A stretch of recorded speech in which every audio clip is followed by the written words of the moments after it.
함께 은혜 받을 말씀은 창세기 18장 1절에서 10절입니다. 창세기 18장 1절에서 10절, 우리 다 같이 한 목소리로 합독해서 읽겠습니다. 여호와께서 마므레에 상수리 나무들이 있는 곳에서 아브라함에게 나타나시니라. 날이 뜨거울 때에 그가 장막문에 앉아 있다가 눈을 들어본즉 사람 셋이 맞은편에 서 있는지라. 그가 그들을 보자 곧 장막문에서 달려나가 영접하며 몸을 땅에 굽혀 이르되 내 주여, 내가 주께 은혜를 입었사오면 원하건대 종을 떠나 지나가지 마시옵고 물을 조금 가져오게 하사 당신들의 발을 씻으시고 나무 아래에서 쉬소서. 내가 떡을 조금 가져오리니 당신들의 마음을 상쾌하게 하신 후에 지나가소서. 당신들이 종에게 오셨음이니이다. 그들이 이르되 내 말대로 그리하라. 아브라함이 급히 장막으로 가서 사라에게 이르되 속히 고운 가루 세 스아를 가져다가 반죽하여 떡을 만들라 하고, 아브라함이 또 가죽대 있는 곳으로 달려가서 기름지고 좋은 송아지를 잡아 하인에게 주니 그가 급히 요리한지라. 아브라함이 엉긴 젖과 우유와 하인이 요리한 송아지를 가져다가 그들 앞에 차려놓고 나무 아래에 모셔 섬에 그들이 먹으니라. 그들이 아브라함에게 이르되 내 아내 사라가 어디 있느냐? 대답하되 장막에 있나이다. 그가 이르시되 내년 이맘때 내가 반드시 내게로 돌아오리니 내 아내 사라에게 아들이 있으리라 하시니 사라가 그 뒤 장막문에서 들었더라. 아멘. 하나님께 특별 찬양하겠습니다.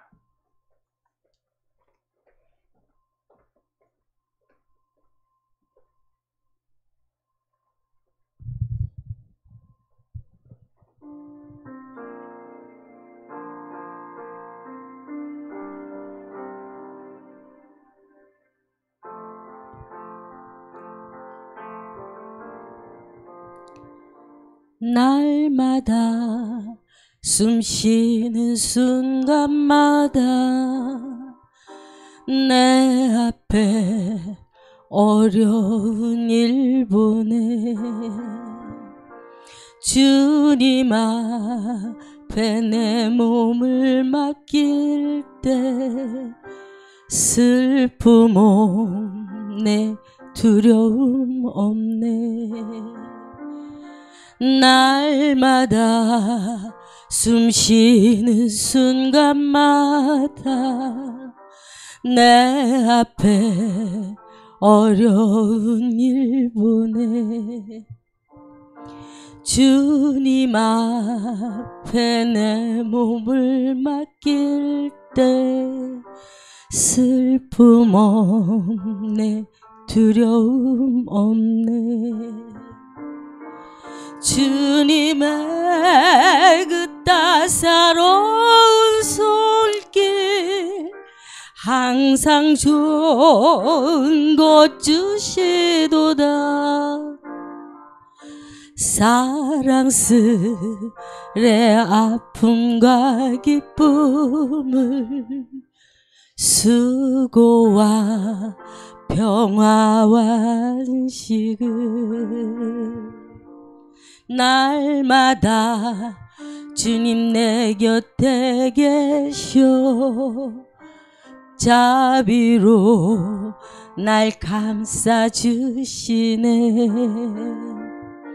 주님 앞에 이 몸을 맡길 때 힘주시 내 위로함 주네. 어린 나를 품에 안으시사 항상 평안함 주시도다. 내가 살아 숨을 쉬는 동안 살피신다 약속하셨네. 인생의 어려운 순간마다 주의 약속 생각해보네. 주님 속에 믿음 잃지 않고 말씀 속에 위로를 얻네. 주님의 도우심 바라보며 모든 어려움이 기도다. 흘러가는 순간순간마다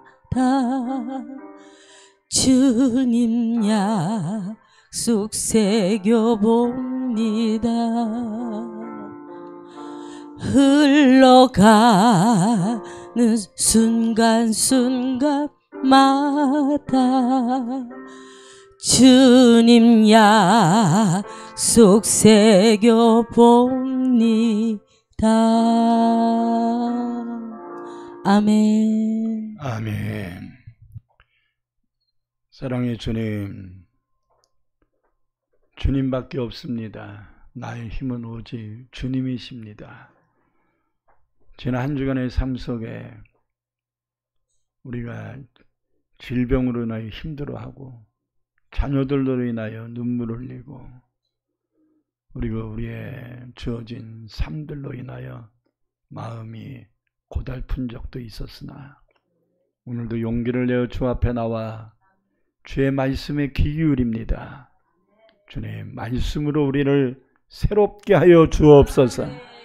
오늘도 우리가 주의 영이 열려지게 하셔서 하나님 말씀을 들을 수 있는 귀가 열려지게 하시고 하나님의 뜻을 발견할 수 있는 눈이 열려지게 하시고 오늘도 주의 말씀을 들을 때 용기가 생기게 하시고 샘이 부어질 수 있도록 인도하여 주옵소서.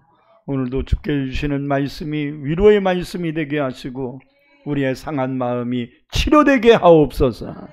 여러 가지 사정과 형편으로 나오지 못한 성도들, 또 집에서 비대면을 드리는 성도들, 하나님 어느 곳에 있든지 주님이 동일한 은혜를 허락하여 주옵소서.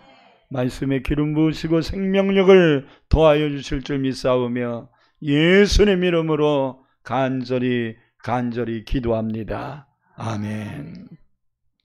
할렐루야. 이제 이 한 해의 마지막 달인 12월 달이 되었습니다. 찹찹할 수 있습니다. 한 해 또 그냥 다 가는구나. 아직 한 달 남았는데 벌써 다 간 것처럼 가슴이 그냥 찹찹하고 올해도 내가 별 한 것도 없이 그냥 한 해가 가고 나이 한 살이 또 먹는구나 이런 생각이 또 들고 또 반대로 마음이 막 들떠가지고 연말 연시를 즐기기 위해서 막 지난 11개월까지는 내가 참고 살았으나 남은 한 달은 좀 즐겨버리라. 근데요, 지난 금요일날 월상 감사예배 때 말씀을 드렸던 것처럼 12월 달이 되면 종말의식을 가져야 됩니다. 항상 끝이 있다라는 끝이 있다. 아멘. 하루의 끝도 있고 한 달의 끝도 있고 하나의 끝도 있고 우리의 인생의 끝이 있고 이 세상의 끝이 있다라는 종말의식을 가지고 살아야 돼요. 그래서 종말의식을 갖고 사는 사람에게 하나님이 4가지를 권면하셨는데 첫째는 이 종말의식을 갖는다는 정신 바싹 차리고 하나님을 의지하며 기도해야 된다는 거예요. 할렐루야. 이 한 달 기도하며 살기를 바랍니다.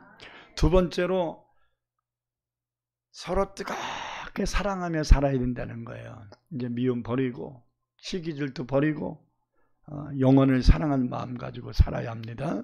세 번째로 내 손이 못 미쳤던 사람들까지도 생각하면서 가족뿐만 아니라 대접하기를 힘써야 된다. 이런 얘기입니다. 그동안 소외되거나 외면하거나 또 방관했던 사람들을 찾아서 그들에게 사랑을 나누고 대접해야 한다는 거예요. 네 번째는 맡겨진 사명을 내가 한다고 하지 말고 하나님의 공급하심을 받아서 해야 된다는 것입니다. 할렐루야. 건강에 적신호가 온 분들이 꽤 많습니다. 요즘. 그래서 병원이 지금 입원실이 없을 정도로 미워집니다. 그래서 너무나 많은 사람들이 병에 시달리고 있고, 더군다나 이제 의료보험협회가 12월 넘어가기 전에 뭐를 하시오, 무슨 검사하시오, 막 이렇게 요청이 들어오지 않습니까? 그래서 이제 한 달밖에 안 남았으니까 또 여러분들이 상식적으로 알아야 될 것 중에 하나가 뭐냐면, 의료보험협회에서 검사하라고 했는데 안 한 다음에 문제 생기잖아요. 그럼 의료보험협회가 제대로 보상을 안 합니다. 문제 생겼을 때. 그러니까 검사하라 그럴 때 그냥 검사를 하는 게 좋습니다. 그런데요, 검사하고 치료받고 막 그런다고 다 되냐는 거죠. 하나님이 하셔야 됩니다. 의사의 손길도 하나님이 도우셔야 되고, 약을 먹어도 하나님이 약발 받게 해야지, 약은 먹었는데 약발 안 받으면 몸만 상합니다. 그렇죠? 하나님이 허락하셔야 됩니다. 기도한다고 됩니까? 하나님이 응답하셔야죠. 내가 수고하고 애쓰고 땀 흘린다고 됩니까? 하나님이 그 땀 흘린 열매를 거두게 하셔야지. 할렐루야. 자식 키우는 것도 마찬가지입니다. 어떤 부모가 자식 잘못되라고 말하겠습니까? 다 좋은 의도를 가지고 다 얘기를 하지요. 그러나 듣냐는 거예요. 그것도 하나님의 은혜입니다. 하나님이 부모 자식 간의 마음도 열어주실 때가 있을 줄 믿습니다. 이 안에 넘어가기 전에 부모 자식 간의 관계가 악할로로 가 있는 모든 성도들의 가정 속에 하나가 될 수 있는 귀한 은혜가 넘치기를 축원합니다. 할렐루야. 이런 말이 통해야지, 말이. 통하게 하실 줄 믿습니다. 하나님이 공급하시면 됩니다. 그래서 오늘 이 네 가지의 그 말세에 우리가 해야 될 것에 대해서 월상 예배 때 말씀드렸는데, 그 가운데 순서를 좀 바꿔가지고 세 번째의 말씀인 손대접하기를 힘쓰라라는 말씀을 우선적으로 좀 더 심도 있게 전하려고 합니다. 오늘 본 말씀은 아브라함이 부지 중에 사람인 줄 알고 지나가는 나그네인 줄 알고 대접했는데 그분이 하나님이셨고 그분이 하나님의 천사들이었다는 거예요. 할렐루야. 그래서 부지 중에 천사를 대접하고 하나님을 대접한 것으로 인하여 복을 받은 내용이 기록되어 있는 것입니다. 이 일은 지금 아브라함을 조상으로 여기는 중동의 여러 나라 사람들이 마음속에 두고 있는 공통적인 생각이고 공통적인 관심사예요. 손님 대접 잘하면 복 받는다. 이게 이제 중동에 살고 있는 아브라함을 아버지로 여기는 많은 족속의 사람들이 아브라함이 부지 중에 천사 대접해서 100살의 아들 낳대. 이 복을 나도 받고 싶다.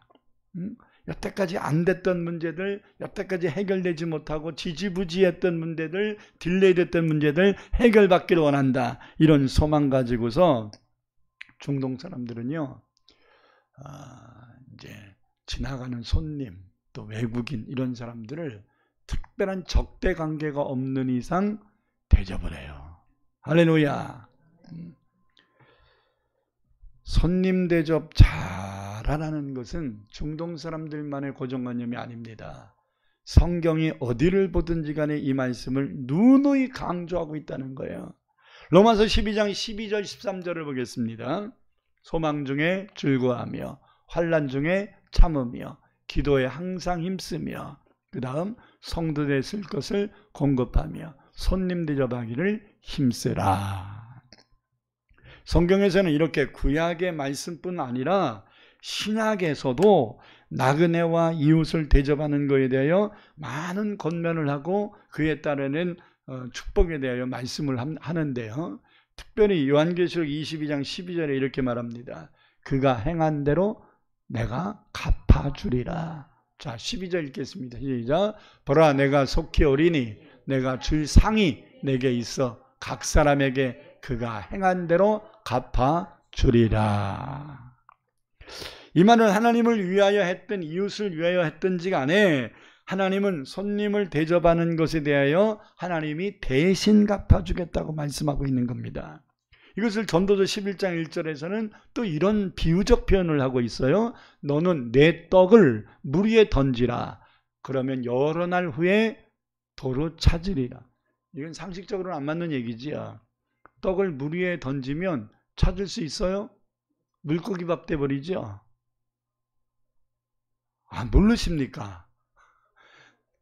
떡을 물 위에도 던지면 물고기들이 다 먹어버리지 그걸 내가 며칠 후에 건질 수가 있나요? 다 불어 터져가지고 물고기들이 다 먹지. 근데 이게 말이 안 되는 얘기인데 하나님이 말은 안 되는데 하나님이 말씀하셨다면, 그러니까 사람이 말한 거라면 책임이 안 되는데 하나님이 말씀하셨기 때문에 책임지신다는 거예요. 할렐루야. 그러므로 허튼 것 같은 무모한 짓을 한 것 같지만, 물 위에 떡을 던지는 무모한 짓을 한 것 같지만 반드시 하나님이 보상하시겠다, 이렇게 약속하고 계신다는 겁니다. 왜냐하면 잠언 19장 17절에서 이렇게 말씀하고 있기 때문입니다. 가난한 자를 불쌍히 여기는 것은 여호와께 돈을 꾸어드리는 것과 같으니 그의 선행을 그에게 하나님이 갚아주시리라. 할렐루야. 어려운 사람에게 돈 빌려주면 받을 수 있는지 없는지는 가봐야 알죠. 그래서 돈 거래할 때는 조심해야 됩니다. 꼭 줘야 돼. 인간의 약속은 보장이 안 됩니다. 그러니까 믿기 어렵고, 그리고 내가 이것을 줘서 못 받는 것까지도 생각하면서 빌려줄 생각이 돼야지. 그렇지 못하면 빌려줘서는 안 되는 거죠. 내가 도와줄 수 있는 만큼만 도와주고, 정말 이 사람과의 신뢰관계가 형성이 됐으면 되겠지만 신뢰관계가 형성이 안 됐다면 조심해야지요. 제가 아는 분들이 개하다가 큰 어려움을 겪은 분들 꽤 많습니다. 우리 교회도 한번 오셨던 어르신 한 분이 계신데 얼굴 보기에는 그냥 평범하게 생겼는데요, 개돈을 50억을 했더라고요. 근데 개주를. 근데 한 사람은 죽고 한 사람은 도망갔어. 개를 타먹고. 이것 때문에 이제 자기가 메꿔주려고 하다가 이거 이상하게 돌아가네 그러면서 한 사람 한 사람씩 안 내기 시작한 거예요. 그래가지고 꼬여버렸어요. 그래서 지금 감옥 갔습니다. 책임지고. 저는 그분에게 상담을 하면서 기도하셔야 됩니다. 기도하면 하나님이 이거 풀어주실 수 있습니다. 그리고 연세가 80이 다 되셨으니 집행유예로 선고를 받아도 나올 수 있을 겁니다 했는데, 그 말을 받고 안도를 했나 보죠. 그때부터 교회를 안 나와. 아니, 기도하면 된다는 얘기지 그렇게 된다는 얘기가 아니잖아요.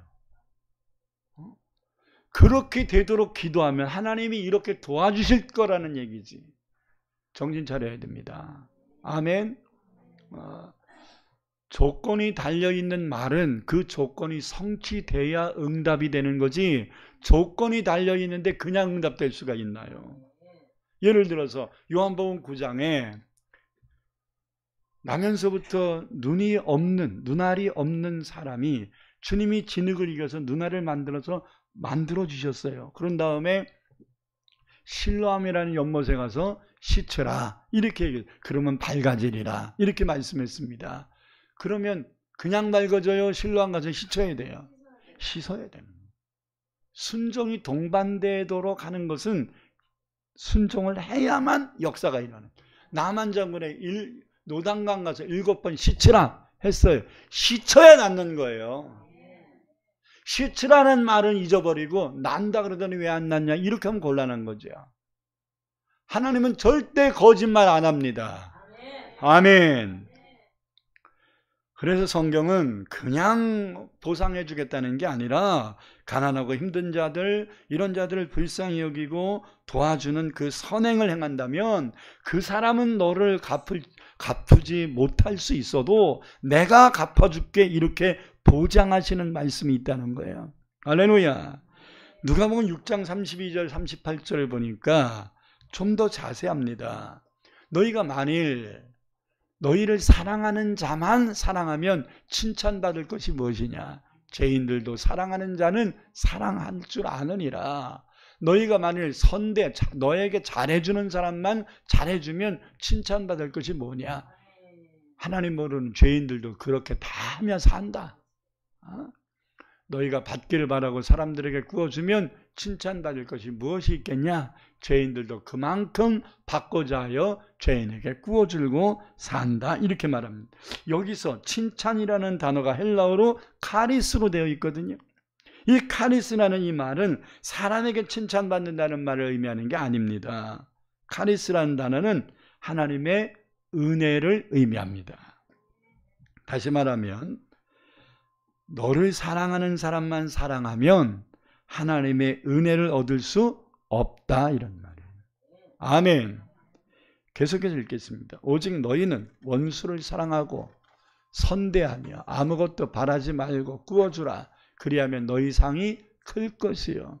또 지극히 높으신 이의 아들이 되리니 그는 은혜를 모르는 자와 악한 자에게도 인자하시니라. 너희 아버지의 자비로우심 같이 너희도 자비로운 자가 되라. 비판하지 말라. 그리하면 너희가 비판을 받지 않을 것이요. 정죄하지 말라. 그리하면 너희가 정죄를 받지 않을 것이요. 용서하라. 그리하면 너희가 용서를 받을 것이요. 주라. 그리하면 너희에게 줄 것이니 곧 후이되어 누르고 흔들어 넘치도록 하여 너희에게 안겨주리라. 너희가 헤아리는 그 헤아림으로 너희도 헤아림을 도로 받을 것이니라. 여기서 주체가 누구냐는 거야. 내가 어려운 자를 도와줬다? 그러면 그 어려운 자가 회복돼서 나를 도와준다는 얘기냐? 아니에요. 하나님이 도와주신다는 거예요. 너의 그 선행을 보시고 하나님이 도와준다는 거예요. 죄인을 용서해줬어요. 너에게 상처를 주고 아픔을 준 사람을 용서해줬어요. 그러면 하나님도 너를 용서해 주신다는 거예요. 아멘. 줬어요. 그러면 하나님이 주시는데 눌러 흔들어 넘치도록 채워 안겨주시겠다고 말씀하고 있는 것입니다. 할렐루야.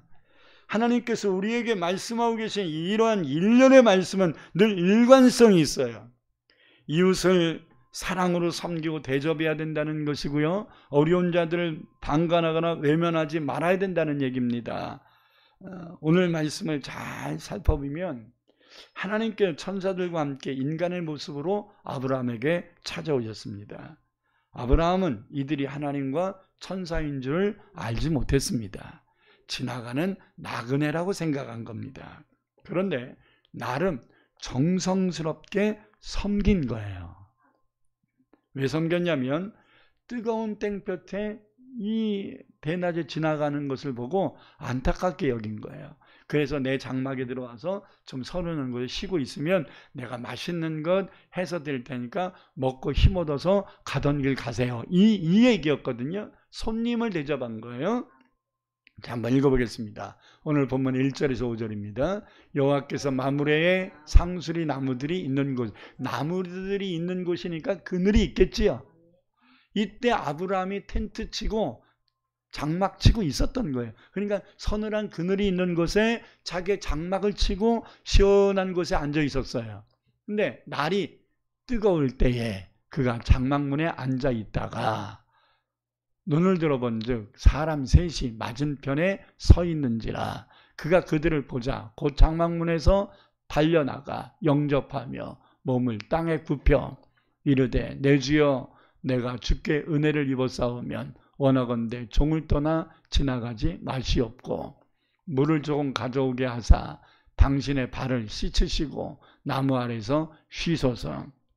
내가 떡을 조금 가져오리니 당신들의 마음을 상쾌하게 하신 후에 지나가소서. 당신들이 종에게 오셨음이니이다. 그들이 이르되 내 말대로 그리하라. 이렇게 얘기합니다. 그러니까 이 사람들이 나 힘드니까 그늘 좀 시원한데 쉬게 해주시오. 나 배고프니까 먹을 것은 주시오.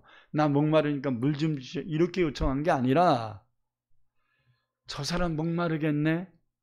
저 사람 덥겠네. 저 사람 배고프겠네. 라는 거를 아브라함이 생각해서 자청해서 그렇게 했다는 거예요. 아멘. 그게 사랑이에요. 제일 먼저 생각해 봐야 될 것은 매우 뜨거운 날씨였다는 거거든요. 근데 아브라함은 서늘한 그늘이 있는 장막에 앉아 있었으니 매우 뜨거운 날씨에 지나가는 이 세 사람을 보고 안타깝게 여긴 거지요. 그래서 도와주려고 했던 것입니다. 순간적으로 그들에게 달려가서 지극히 겸손하게 간청을 해서 자기 장막에 들어와 쉬며 음식을 먹고 가시라고 말합니다. 여러분, 뜨거운 땡볕을 지나가는 나그네들을 이렇게 극진히 대접했는데 아브라함이 대접한 사람이 다른 분이 아니라 한 분은 하나님이셨고 두 분은 천사였다는 거예요. 아멘. 하나님인 줄 몰랐어요. 천사인 줄 몰랐어요. 지나가는 나그네인 줄 알고 섬겼어요. 성경 히브리서 13장 1, 2절을 보겠습니다. 형제 사랑하기를 계속하고 손님 대접하기를 잊지 말라. 이로써 부지 중에 천사들을 대접한 이들이 있었느니라. 이거 누구 얘기하는 거예요? 아브라함 얘기한 거예요. 하나님은 아브라함에게 융숭한 대접을 받고 그냥 가지 않으셨어요. 본문 10절을 보니까 이렇게 말합니다. 그가 이르시되, 하나님이 하시는 말씀이에요. 내년 이맘때 내가 반드시 내게로 돌아오리니 내 아내 사라에게 아들이 있으리라 하시니 사라가 그 뒷 장막문에서 들었더라. 그동안 자식을 주시겠다고 하나님이 말만 하셨지 구체적인 말씀하지 않으셨는데 이번에는 매우 구체적으로 말씀하신 거예요. 시간 얘기하죠. 내년 이맘때 대상을 네 아내 사라가 어떤 문제가 아들을 안을 것이다. 낳아서 안을 것이다. 아멘. 여기 이제 창세기 21장 1, 2절에 보면 성취되었음을 얘기하죠. 읽겠습니다. 여호와께서 말씀하신 대로 무슨 말씀하신 거예요? 내년 이맘때 네 아내 사라가 아들을 안게 될 거다. 자, 그 말씀하신 대로 사라를 지난 한 해 동안 돌보셨고 하나님께서 말씀하신 대로 사라에게 행하셨고 씨를 주셨다 이 말이에요. 그리고 사라가 임신하고 하나님이 말씀하신 시기가 되니까 때가 되니까 노년에 아브라함에게 아들을 낳았다. 이렇게 얘기합니다. 할렐루야. 여러분, 하나님이 빈말하시는 건가요? 아니에요. 하나님은 절대 빈말 안 합니다. 저와 여러분은 인간이기 때문에 빈말할 수도 있어요. 체면치레도 얘기할 수 있어요. 이쁘지도 않는데 오늘 이뻐 보이시면 이렇게 얘기할 수도 있어요. 이런 걸 선의의 거짓말이라 그러잖아요. 기분 좋게 해주려고 거짓말하는 거. 그것도 거짓말이긴 한데 선의의 거짓말은 죄책감을 가질 필요는 없습니다. 그것도 거짓말이긴 한데 될 수 있으면 안 하는 게 좋긴 한데 선의의 거짓말이 분위기를 좋게 할 때는 가끔씩 써먹는 것도 괜찮습니다. 아파서 죽겠는 사람한테 아이고 어떡한데 피골이 상접하네 이렇게 얘기하는 것보다 그건 진실을 얘기하는 거잖아요. 그럼 선의의 거짓말 안색이 오늘은 조금 좋게 보이네요. 그러면 이 사람 용기를 내거든요. 그러니까 선의의 거짓말도 거짓말은 맞는데 때로는 분위기를 위해서 가끔씩 써먹는 것도 죄책감 갖지 말아라. 근데 하나님은 선의의 거짓말도 안 합니다. 하나님은 말씀 자체가 진리입니다. 인간은 자기의 부족함을 커버하기 위해 선의의 거짓말이라는 도구를 쓰기도 하지만 하나님은 그러실 필요가 없습니다. 하나님은 모든 것을 능히 하실 수 있는 전능자이기 때문입니다. 그러므로 하나님은 빈말할 필요도 없고 체면치레도 말할 필요도 없습니다. 하나님은 한번 말씀하시면 그 성취됩니다. 온 천지 만물을 창조하실 때도 하나님 말씀하시니 그대로 되었더라. 빛이 있으라 말씀하시니 그대로 되었더라. 윗군창과 아울군창이 나눠지라 하였더니 그대로 되었더라. 들에 풀이 나고 바다에 물고기가 있으라 말씀하시니 그대로 되었더라. 할렐루야. 하나님은 한번 말씀하시면 그대로 되는 겁니다. 아브라함에게 내년 이맘때에 네 아내 사라에게 아들이 있을 것이라 말씀하셨더니 그 말씀하신 대로 그대로 되었더라. 할렐루야. 하나님이 우리에게 말씀만 하신다면 그 말씀은 반드시 성취될 것입니다. 그러므로 하나님은 결코 우리에게 섬김만 받고 대접만 받는 분이 아니라 반드시 갚아주시겠다고 말씀하셨으니까 이거 믿어야 됩니다. 누가복음 5장에서는 예수님이 당시 백성들에게 말씀을 전하기 위해서 갈릴리 바닷가로 내려가셨는데 사람들이 너무 많이 있으니까 여러분 군중심리라는 것이 조금 더 가까이서 듣고 싶은 심령이 있단 말이에요. 그러니까 자꾸 이제 바닷가로 밀리는 거지요. 그래서 야, 안 되겠다 해서 배를 갖고 있는 베드로에게 베드로야 네 배를 좀 타자. 그리고 바다로 좀 뛰어서 사람들과 거리를 두고 이 배가 다른 데로 가지 않도록 잘 좀 도와달라 이렇게 예수님이 부탁합니다. 그래서 베드로가 예수님을 위하여 자기 배에 예수님을 태운 후에 조금 뛰어놓고 계속 예수님의 말씀을 전하실 때까지 다 마치실 때까지 예수님을 도와드렸습니다. 예수님 말씀 은혜롭게 다 마치신 후에 그냥 입 닦아버리셨나요? 절대 그러지 않습니다. 예수님이 베드로에게 깊은 곳에 가서 그물을 던지라 이렇게 말합니다. 우리는 앞에 있는 내용을 싹 빼버리고 깊은 곳에 고기 많이 잡게 하시려고 기적 베푸시려고 그러셨구나 이렇게 하는데 앞에 있는 말씀과 연결하면 예수님이 베드로에게 왜 깊은 곳에 가서 그물을 던지라고 하셨느냐가 나오는 거예요. 베드로가 당신이 말씀 전하는 동안 봉사했단 말이에요. 아멘. 그래서 보상해 주신 거예요. 베드로 귀찮게 하려고 한 게 아니에요. 이때 베드로가 밤새 그물을 던지는데 하나도 안 했는데 피곤하면 무릎 쓰고 예수님 도와달라고 그래가지고 도와줬더니 그물을 던지라 그래. 이렇게 짜증내면 고기 잡는다 못 잡는다. 주님은 우리를 귀찮게 하시는 분이 아닙니다. 주님은 우리를 도와주시기를 원하시고 우리를 위해 충성하고 헌신하고 봉사한 자들에게 보상하기를 원하시는 거예요.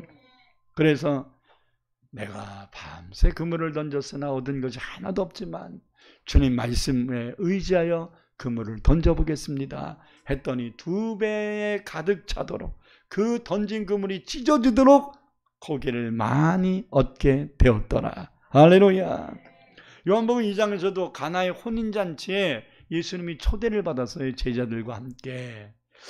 그래서 여러분 그 자리에 포도주가 떨어진 것을 마리아가 이야기하니까 처음에는 내 때가 아직 안 됐는데 이렇게 생각하시다가 물이 변하여 포도주가 되는 놀라운 첫 번째 표적을 행하시잖아요. 아멘. 주님을 초대 안 했다면 이런 기적이 일어났겠습니까?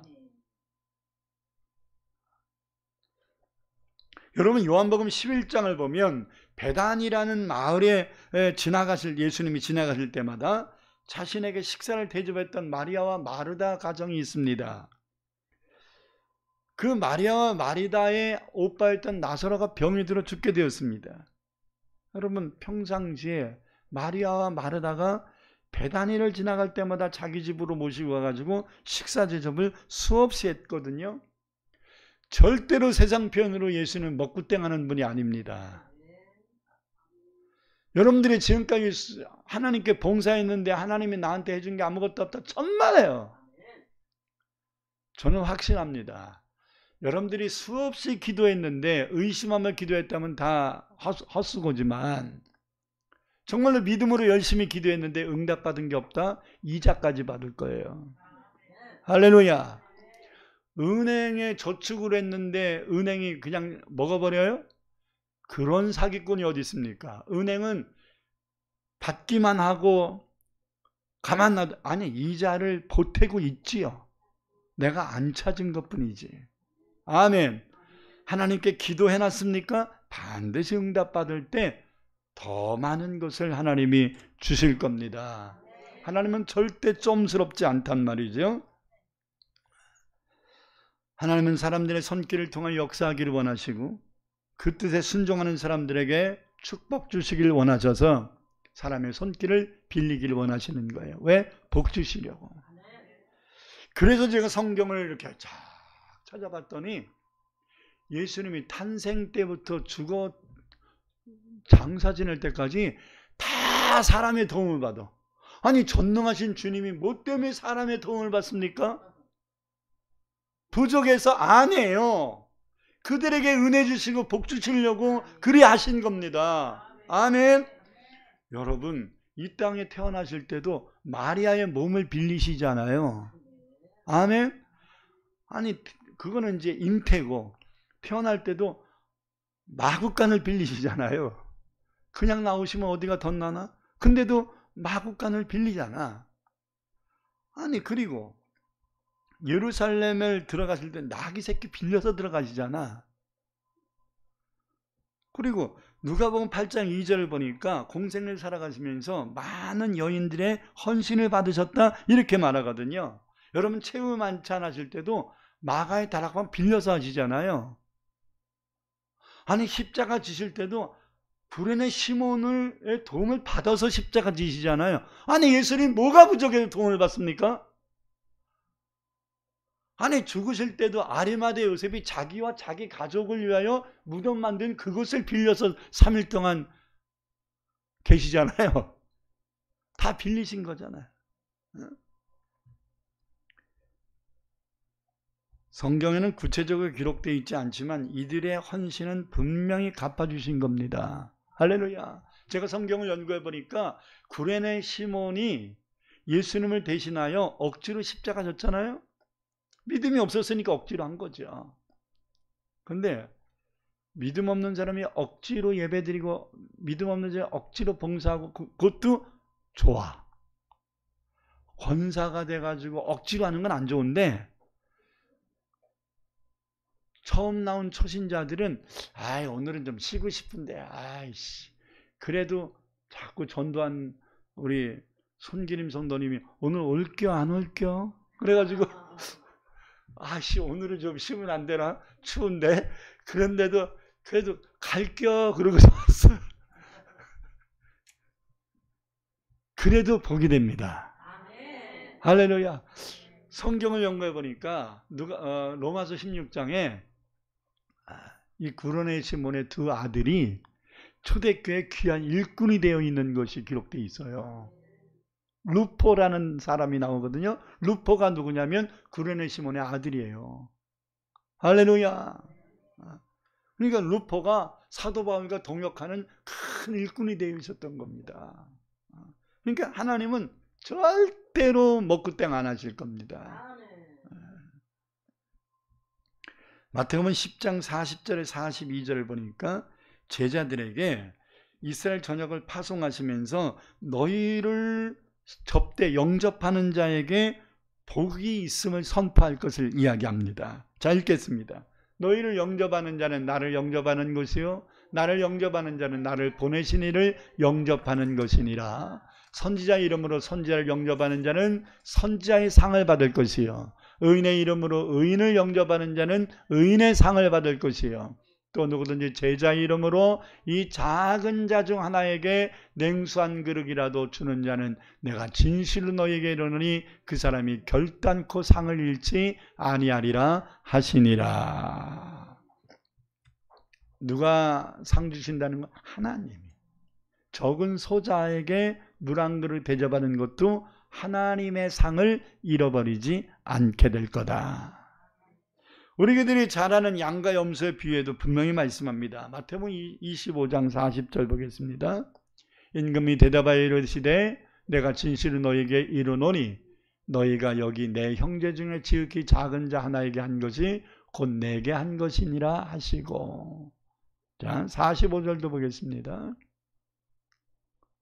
이에 임금이 대답하여 이르시되 내가 진실로 너희에게 이르노니 이 지극히 작은 자 하나에게 하지 않은 것이 곧 내게 하지 아니한 것이니라 하시니. 그러므로 우리 주변에 있는 사람들 섬길 때 주님을 섬기듯 해야 된다. 거지가 와서도 거지로만 생각하지 말아라. 하나님이 보낸 것이면 하나님 섬기는 것이 될 수 있다는 거예요. 할렐루야. 그러므로 골로새 3장 23절 24절을 한번 읽겠습니다. 무슨 일을 하든지 마음을 다하여 주께 하듯 하고 사람에게 하듯 하지 말라. 이는 기업의 상을 누구한테 받아요? 주께 하나님께 받을 줄 아나니 너희는 주 그리스도를 섬기느니라. 그렇기 때문에 형식적이거나 복을 받기 위하여 목적으로 흉내내는 것 가지고는 안 됩니다. 쉽게 말하면 다리가 부러진 제비를 보고 안타깝게 여겨서 그 부러진 다리를 고쳐줬던 흥부가 돼야지, 흥부가 제비 부러진 다리 고쳐줘가지고 복 받았대, 그 얘기 듣고 놀부는 제비가 다리가 부러져야 되는데 아무리 찾아도 다리가 부러진 제비를 찾을 수가 없네. 그래서 생으로 제비를 잡아다가 다리를 부러뜨리고 고쳐줬어요. 그러니까 병 주고 약 준 거죠. 복 받습니까? 심보가 고약해가지고 더 어려움을 겪잖아요. 흉내내면 안 됩니다. 흉내낸다는 것은 선한 의도가 아닌 거예요. 창세기 19장을 보면 소돔성에 살고 있던 아브라함의 조카 롯이 아브라함이 대접한 천사들을 만나서 이제 좀 들었겠지요. 이 큰아버지 집에 손님 대접했더니 하나님이었어 하면서 하나님이 이렇게 말씀하셔서 이런 복을 받았대, 뭐 이런 거죠. 그랬더니 이제 그래요? 그럼 나도 좀 해볼까? 그러던 차에 아브라함을 만났던 그 천사들이 소돔성에도 온 거예요. 심판하러 온 거예요. 복주로 온 게 아니라 심판하러 온 거예요. 그랬더니 이제 흉내내는 거야. 19장 1절에 3절을 보십시다. 저녁 때 두 천사가 소돔에 이르니 마침 롯이 소돔 성문에 앉아 있다가 그들을 보고 일어나 영접하고 땅에 엎드려 절하며 이르되 내 주여 돌이켜 종의 집으로 들어와 발을 씻고 주무시고 일찍 일어나 갈 길을 가소서. 그들이 이르되 아니라 우리가 거리에서 밤을 새우리라. 자, 1, 2절을 보면 아브라함이 천사를 대접한 거나 롯이 천사를 대접하려고 하는 이 행동이 똑같아요. 똑같은데 반응이 달라. 아브라함에게는 그리하라 이렇게 얘기하잖아요. 근데 롯에게는 우리가 그냥 거리에서 밤을 새울 거야. 이 말은 뭐 니네 집에 안 들어갈 거야 이 얘기잖아요. 벌써 하나님이 아브라함의 마음과 롯의 마음이 다르다는 거 알아 몰라? 알지. 야, 너 대접도 제대로 안 할 거면서 뭘 부르냐? 그리고 나는 니네 집에 오려고 한 게 아니라 소돔성 심판하려고 온 거야. 이런 마음인 거지요. 무슨 차이인지 아시겠어요? 자,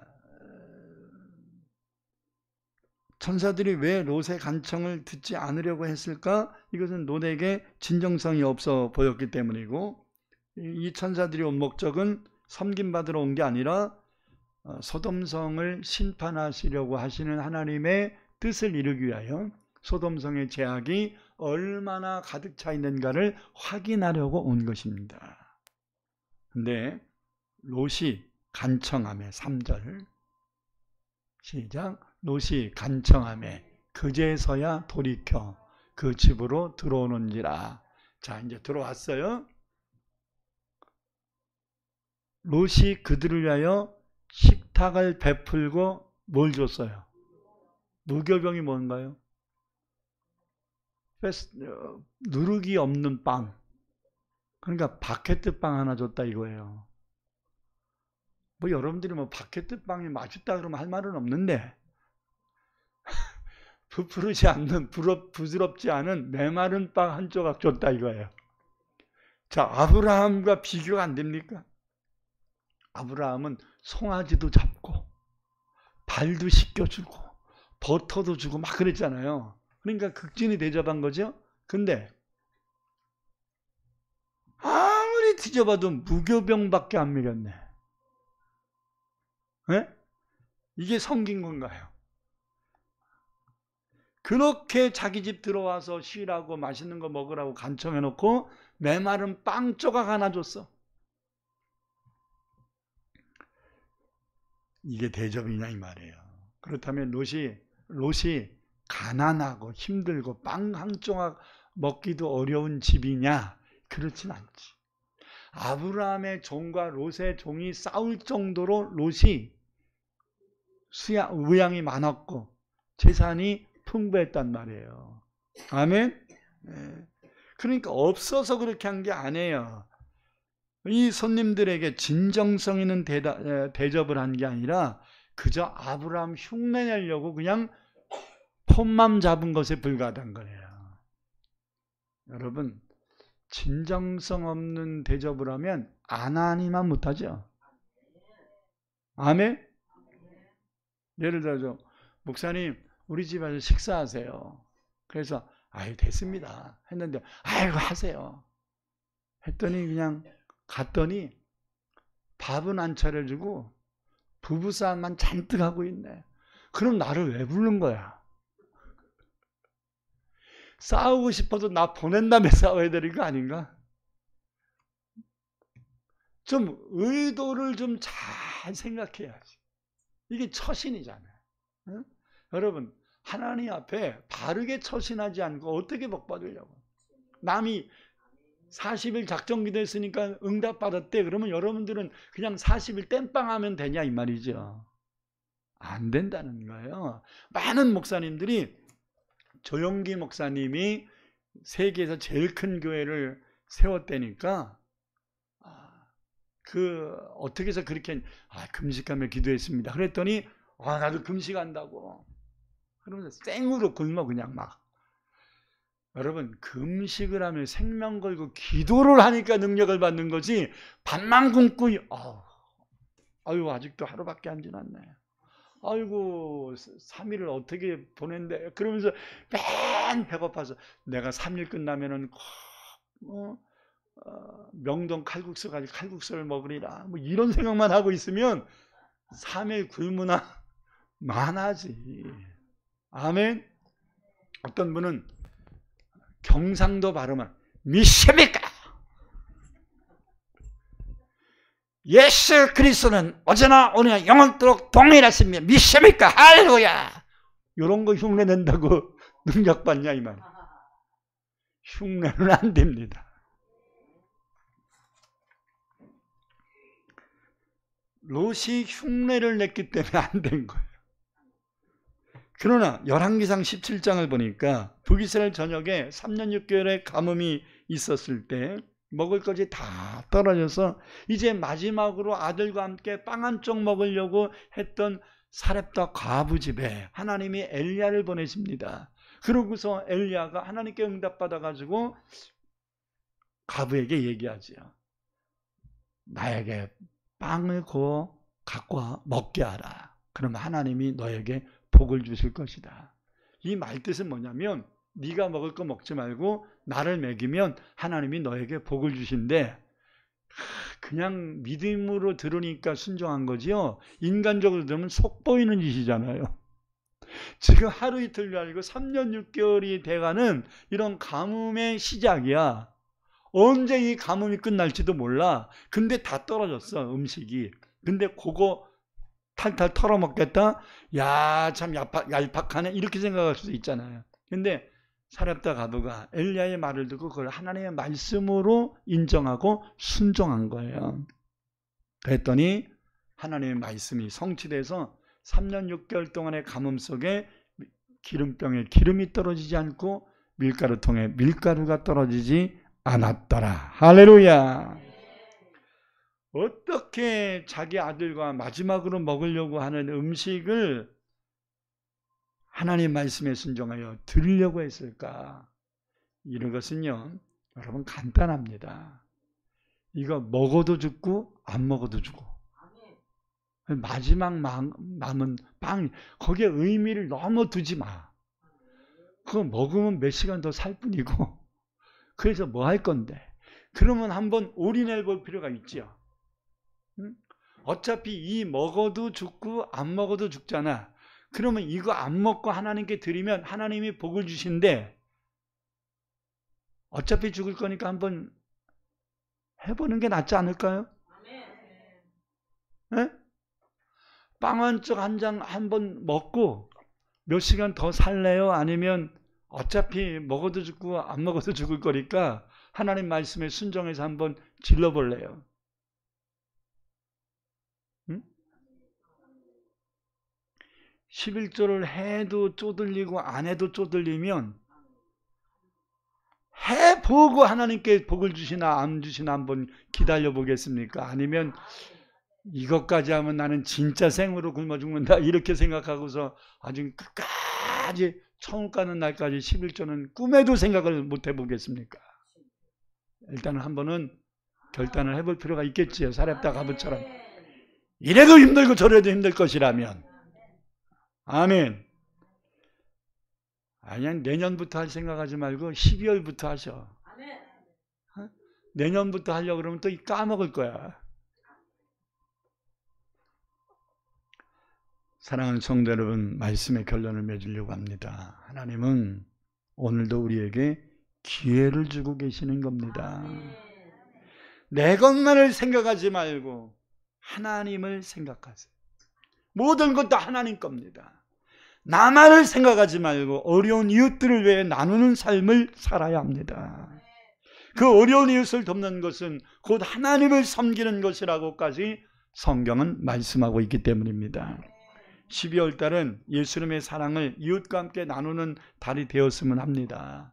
그래서 우리 교회는 12월 16일 날 올라오면서 이웃천청 격려잔치라고 붙여진 현수막과 글씨를 보셨을 것 같은데요. 이웃 노인들을 초청해서 격려잔치를 이제 다음 주 금요일이죠. 다음 주 금요일 날 격려잔치를 이곳에서 하려고 합니다. 여러분 이제 하나님께 달라고만 하는 기도에서 벗어나서 이제는 흥부의 심정을 가지고 이웃들에게 사랑을 나눌 수 있어야 합니다.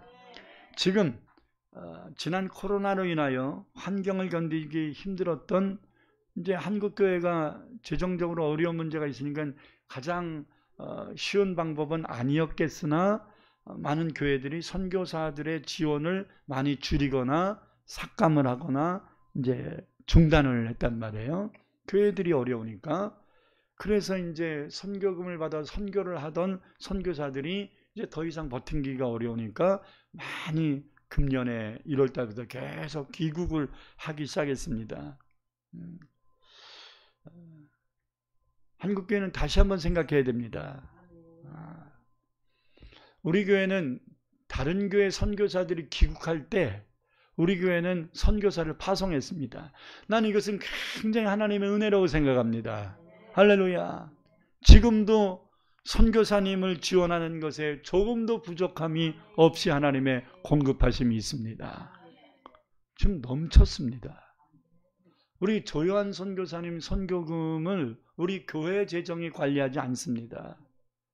특별 통장을 만들어서 글로 직접 붙이게 성도들한테 하지 않았습니까? 모자라는 부분을 우리 교회 재정이 투입을 했었는데 안 모자라요. 안 모자랄 뿐만 아니라 하나님이 더 채우셔가지고 남아있어요. 남아있으니까 헌금 안 할 생각하지 말고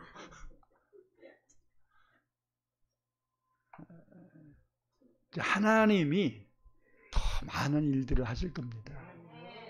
내년에 조현 목사님이 이제 2월인가 3월에 비자 연장 문제 때문에 이제 귀국을 하실 건데, 귀국하신 다음에는 이제 다시 돌아가실 때는 선교센터에 걸린 문제를 저하고 상의를 할 겁니다. 지금은 이제 그 주지승 한 분이 조현 목사님한테 치료를 받아가지고 이 주지승이 고맙다고 선교센터를 지어준 거예요. 주지승이. 그래가지고 여러분들 그 유튜브 사진 올린 거 보셨죠? 반 이상이 스님이잖아. 지금 목사님한테 스님들이 치료받고 있어요. 근데 이게 좋아 보이는 것 같지는 않습니다. 교회가 선교센터를 져줘야지, 스님이 져준 선교센터를 하니까 스님들도 치료받으러 또 오겠지만, 이것만 가지고 우리가 아이고 하나님의 은혜네 이렇게 생각하면 안 되죠. 이제 우리가 할 일을 해야 합니다. 그래서 나는 여러분들이 복 받길 간절히 기도합니다. 왜? 일하려고. 아멘. 그리고 내년 1월 말에 우리 윤대한 선교사 오만으로 파송해야 되잖아요. 이거 어떻게, 나 이거 머리로 인간적으로 계산하면요 머리 터집니다. 근데 인간적으로 계산 안 합니다. 우리 교회 재정 지난 1년 동안 작년 재정이 갑절로 늘었어요. 놀랍지 않습니까? 하나님이 하시면 됩니다. 저는 하나님이 주신 것을 하나님이 공급하시고 책임져 주실 것이라고 믿어 의심치 않습니다. 추운 겨울이 다가왔는데 이 시간에도 배고픔에 힘들어하는 이웃들을 찾아내어 돌보아야 합니다. 이것이 우리 처음 사랑교회가 존재하는 이유고 해야만 하는 사명인 것입니다. 이 일에 동참하는 모든 성도들에게 하나님은 반드시 복의 복을 더하여 주실 줄 믿습니다. 3주 후면 하나님이 이 땅에, 예수님이 이 땅에 오신 날을 기념하는 성탄절입니다. 우리들만의 축제가 되거나 예수님이 빠지고 사람들만 즐거워하는 시간들이 되어서는 안 될 것입니다. 저는 이번 성탄감사헌금은 100%를 선교로 쓸 생각입니다. 교회를 위해서 쓰지 않고 100%를 선교로 쓸 생각입니다. 그러므로 여러분, 예수님 생일이잖아. 누구 생일이에요?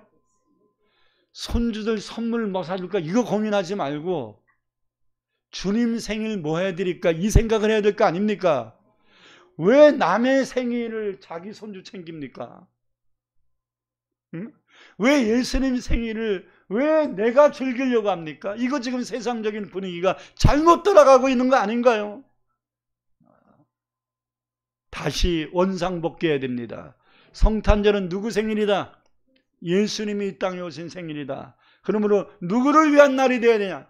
예수를 위한 날이 되어야 한다는 것을 잊어서는 안 될 것입니다.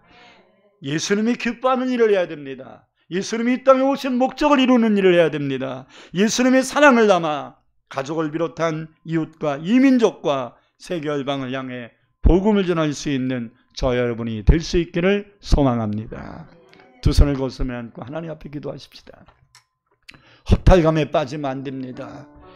연말연시가 되면 많은 사람들이 마음이 허해지고 잡잡해집니다. 올 한 해 나 뭐하고 살았나?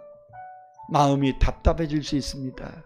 그러나 이제 다시 한번 마음을 정돈하고 종말의식을 갖고 내가 등한시했던 일들을 해야 합니다. 내가 움츠렸던 이 손들을 펴야 됩니다. 이웃을 향하여 사랑을 펴야 합니다. 주님이 갚아주실 것입니다. 나 이것밖에 없는데 이것 쓰면 어떡하지? 걱정하지 마세요. 하나님이 눌러 혼도로 넘치도록 채워주신다 말씀합니다. 여러분들이 헌신하고 봉사하는 이 모든 것 주님을 섬기는 마음 가지고 한다면 하나님은 30배, 60배, 100배로 갚으실 줄 믿습니다. 지난 한 해 동안 결단하지 못한 것 있다면 이번 한 달 결단해야 합니다. 기도만 하고 의심했다면 이제 이 한 달 믿음으로 다시 한번 몰아서 기도해야 할 것입니다. 하나님 앞에 우리 간절히 이 시간 한 2분 동안만 기도하겠습니다. 통성으로 기도합니다. 주여! 할렐루야, 할렐루야, 할렐루야, 할렐루야. 주님, 지난 한 해를 되돌아보면 내 힘으로 산 것 같으나 내 힘이 아니었습니다. 내 노력으로 산 것 같으나 내 노력이 아니었습니다. 하나님의 은혜였습니다. 이곳에 나와 하나님 앞에 예배드릴 수 있는 것도 하나님의 은혜였고 하나님의 사랑이었고 하나님의 부르심이었고 하나님의 손길이었습니다. 이제는 내 맘대로 살지 않겠습니다. 내 계획대로 내 생각대로만 살지 않겠습니다. 이제는 기도하며 살겠습니다. 이제는 나만을 위한 이기적인 삶을 살지 않겠습니다. 이제 어려운 이웃들을 아버지 위하여 일하고 복음을 전하는 선교사님들을 위하여 더욱더 깨어 기도하고 그들을 위하여 우리가 헌신하기를 원합니다. 사납다 가부처럼 내가 먹을 것 아버지 하나님 먹지 않고 하나님 앞에 드리는 이 결단력도 우리가 아버지 소유할 수 있는 믿음 되게 하여 주시옵시고 하나님께서 어렵고 불쌍한 자들을 돌보는 것을 내가 갚아주리라 주님 말씀하여 사오니 하나님의 이 약속의 말씀이 우리의 가정을 통하여 성취되는 것을 체험하는 이 마지막 한 달이 될 수 있도록 인도하여 주옵소서.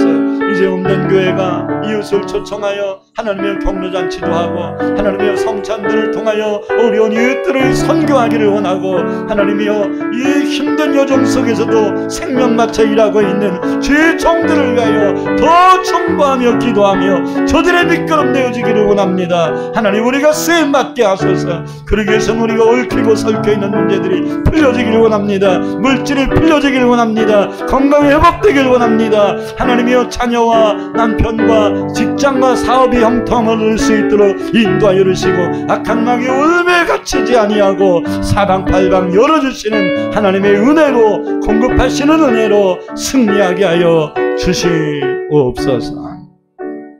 사랑의 주님, 반드시 갚아주시다 약속하셨사오니 하나님 우리가 흉내내는 자 되지 말고 아브람처럼 주님을 섬기는 마음 가지고 이 한 달 살게 하옵소서. 예수님 이름으로 간절히 기도합니다. 아멘.